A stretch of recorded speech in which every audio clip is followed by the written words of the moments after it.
Welcome, adventurers, to the fascinating world of microeconomics. Like explorers venturing into uncharted territories, we embark on a journey to understand the forces that shape our economic landscape. Microeconomics might sound intimidating, but fear not. It's simply the study of how individuals and businesses make decisions in a world of limited resources. Just as we observe animals adapting to their environments, we'll examine how people respond to changing prices, resources, and choices. Get ready to uncover the hidden mechanisms that drive our daily lives, from the shelves of the supermarket to the global marketplace.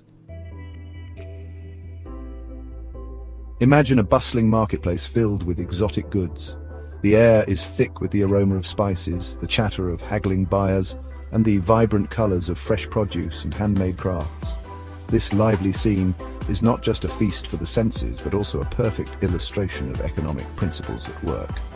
This is where the fundamental principles of supply and demand come alive. Every transaction, every negotiation is a small part of a larger economic dance. Vendors set up their stalls hoping to sell their goods at the best possible price, while buyers roam the market looking for the best deals. Supply refers to the quantity of something that producers are willing to sell at a given price. For instance, a farmer might bring a certain amount of fresh vegetables to the market, depending on how much they think they can sell and at what price. Demand, on the other hand, represents the quantity that consumers are willing and able to buy. Shoppers might flock to a particular stall if they believe the prices are fair and the quality is high, creating a high demand for those goods. Think of freshly baked bread. If the price is low, bakers might only bake a small amount, while consumers demand a large quantity. The smell of warm, crusty bread can draw in many customers, but if the price is too low, the bakers might not be able to keep up with the demand. This creates a shortage. Conversely, if the price is high, bakers might bake a surplus while consumers demand less. Shelves might be overflowing with unsold bread as fewer customers are willing to pay the higher price. Like a delicate dance, supply and demand interact to find an equilibrium price where the quantity supplied matches the quantity demanded. This balance ensures that resources are allocated efficiently, and both buyers and sellers find satisfaction in the marketplace. It's a continuous process, adjusting and readjusting as market conditions change and new factors come into play. As we journey through the economic landscape, we find ourselves traversing a variety of unique and fascinating terrains. Each of these terrains represents a different type of market structure, each with its own set of rules, players, and dynamics. We encounter bustling markets filled with the hum of activity where buyers and sellers engage in the age-old dance of commerce. These markets are the lifeblood of our economic system, each one a microcosm of the larger economy. Each market we visit has its unique characteristics shaped by the goods and services offered, the people who trade there, and the rules that govern their interactions. From the vibrant stalls of a local bazaar to the sleek aisles of a modern supermarket, the diversity is astounding. A monopoly is like a solitary predator at the top of the food chain, reigning supreme over its territory. In this market structure, a single seller controls the supply and price of a particular good or service, much like a lone lion commanding its domain. This dominance allows the monopolist to set prices without fear of competition, often leading to higher prices for consumers. The monopolist's power is akin to that of a dominant animal in its habitat, unchallenged and unrivaled.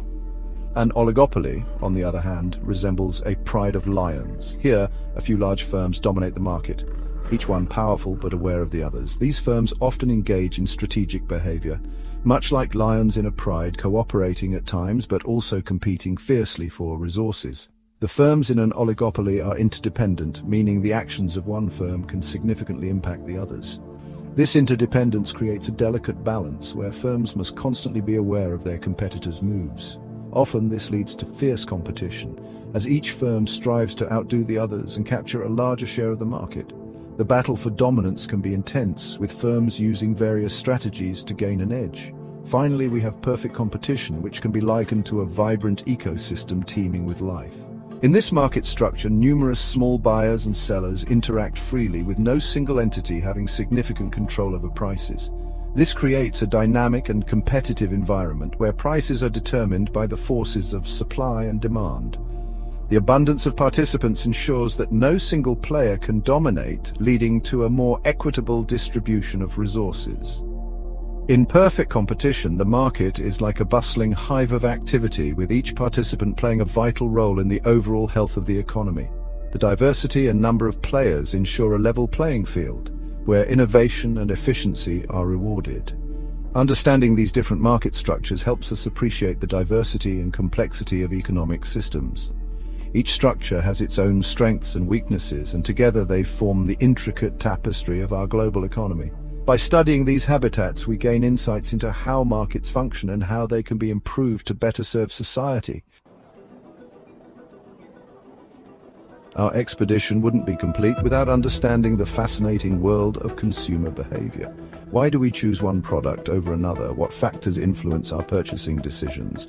Economists study these questions to understand the motivations behind our choices. Factors like price, income, preferences, and even social influences all play a role. Consumers are assumed to be rational decision makers, seeking to maximize their satisfaction within their budget constraints.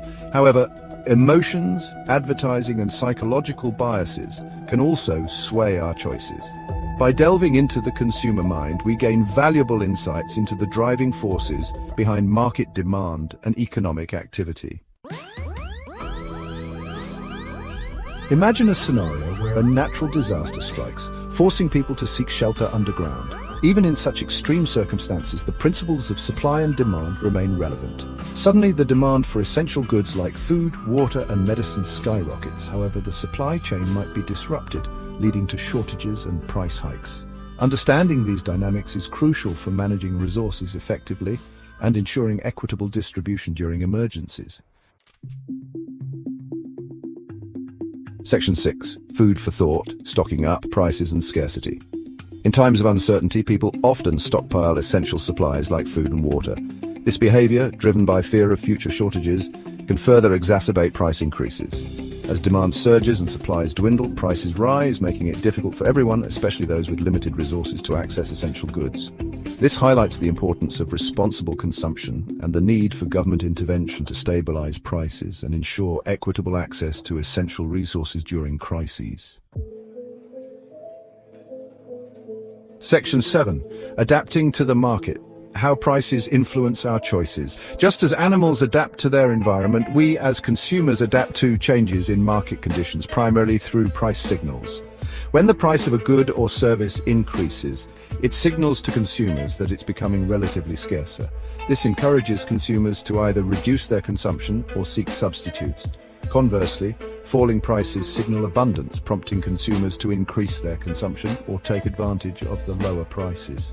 This dynamic interplay between prices and consumer behavior helps allocate resources efficiently and ensures a balance between supply and demand. Section 8. Microeconomics in action, everyday examples. The principles of microeconomics are at play in our everyday lives, even if we don't always realize it. When you choose between buying a cup of coffee or saving for a new book, you're engaging in microeconomic decision-making. The sales at your favorite store, the job market, and even the choice between cooking at home or ordering takeout are all influenced by the forces of supply and demand, market structures, and consumer behavior. By recognizing these connections, we become more informed consumers and active participants in the economy. Section 9. Charting your course. The importance of economic literacy. As we conclude our adventure into the world of microeconomics, one thing is clear. Understanding the basic principles of economics is essential for navigating the complexities of modern life. Whether you're making decisions about personal finances, voting on policies, or running a business, economic literacy provides the tools to make informed choices. It helps us understand how markets operate, how prices are set, and how resources are allocated. This knowledge is not just for economists or business professionals, it's for everyone. By grasping the concepts of supply and demand, market structures, and consumer behavior, we can make more informed decisions as consumers, citizens, and members of a global community. For instance, understanding supply and demand can help us recognize why prices fluctuate and how we can respond to these changes. Knowing about different market structures can inform us about the level of competition and the potential for innovation in various industries. Additionally, insights into consumer behavior can guide us in making choices that align with our values and long-term goals. Just like a compass guides explorers, economic literacy empowers us to make sense of the world around us, anticipate challenges, and make choices that lead to a more prosperous and sustainable future.